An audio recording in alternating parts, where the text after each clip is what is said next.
Para agir, dizia Nietzsche, é preciso cobrir os olhos com um véu de ilusão. Foi a única vez que esse grande desconstrutor se aproximou do seu grande adversário filosófico.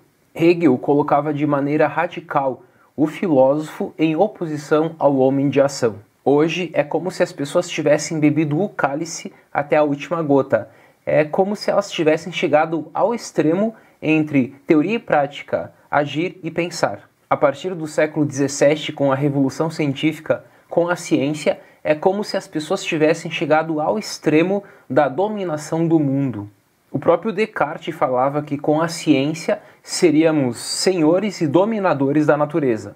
E no século XVIII, com os enciclopedistas, ainda não tínhamos chegado no mundo da técnica. Ou seja, nesse século XVIII, nesse século das luzes, não chegamos ainda no ápice da razão instrumental. Claro que alguns fins do iluminismo eram a liberdade, a felicidade, a democracia e os direitos humanos. Isso acontece também na política moderna, quando a história está totalmente desprovida de finalidades e está unicamente animada pela lógica mecânica, automática e cega pela competição.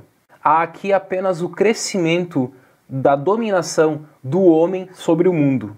Nessa globalização tecnicista, o projeto de controle é o grande norte que orienta essa razão instrumental. Com o tempo, o fim deixa de ser a felicidade, a liberdade, a democracia ou mesmo os direitos humanos e passa a ser o domínio pelo domínio, o controle pelo controle. Assim, a própria política vai se tornar a técnica pela técnica, porque o grande fim dela é apenas o poder.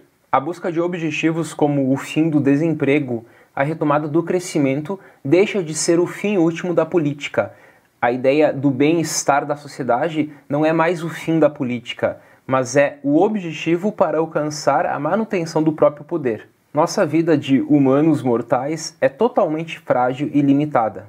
Duas perguntas vêm à tona quando pensamos na nossa existência enquanto seres humanos, enquanto humanidade. A primeira é: como conciliar a convivência entre as pessoas, sendo que elas são ao mesmo tempo egoístas e interesseiras, mas também elas são amorosas, elas são leais? E a segunda pergunta é: como podemos ter uma vida boa e feliz mesmo sabendo da finitude, da morte? Para responder essas perguntas, podemos utilizar três códigos: o código cósmico, o código religioso e o código humanista. O código cósmico é o código dos gregos. O religioso é do islamismo, do judaísmo, do cristianismo, das grandes religiões. E aí nós temos o período medieval como destaque.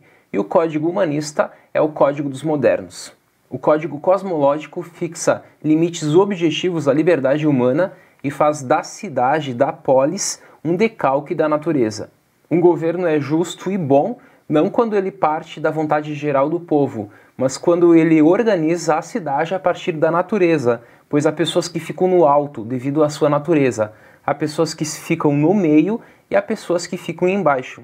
Esta é uma visão aristocrática de uma ordem cosmológica hierarquizada, pois cada humano possui o seu lugar no universo. A felicidade, portanto, depende da harmonização de si com a harmonia do mundo, do cosmo. Sendo que o cosmo é eterno, o indivíduo apenas é uma parte desse todo que é eterna. Então cada indivíduo possui o seu lugar neste cosmo ordenado e hierárquico.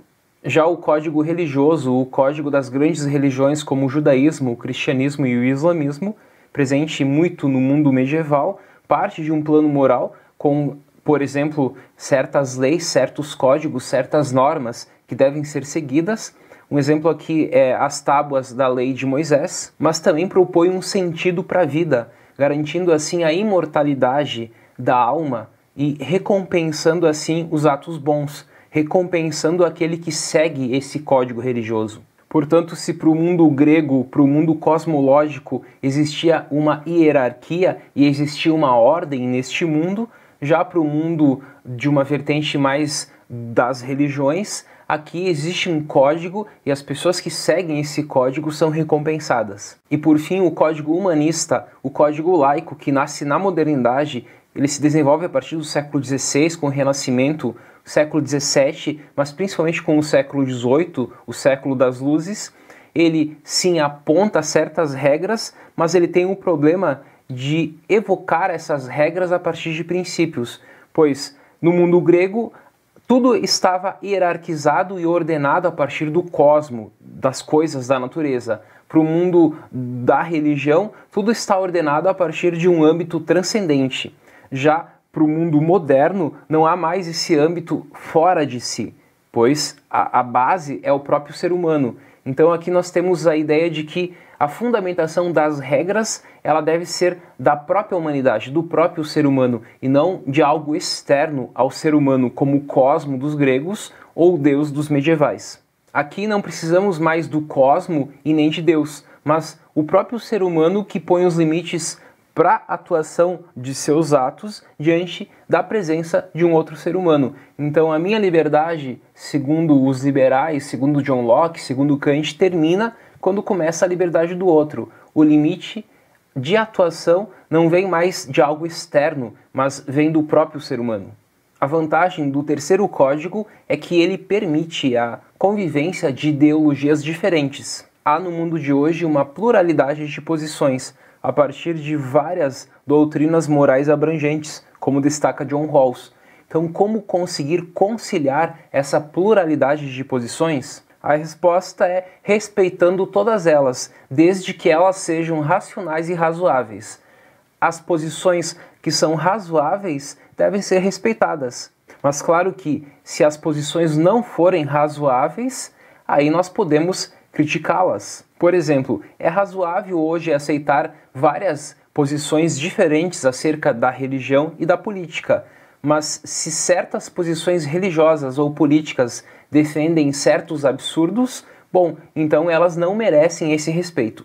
Diante das duas grandes questões acerca da convivência entre as pessoas e acerca da finitude da morte, nós podemos respondê-las a partir do código cosmológico dos gregos, do código religioso ou mesmo do código humanista. Como que vivemos neste mundo laico e humanista, devemos respeitar as várias posições morais abrangentes. E respeitando elas, nós também seremos respeitados pelas nossas posições. Até mais!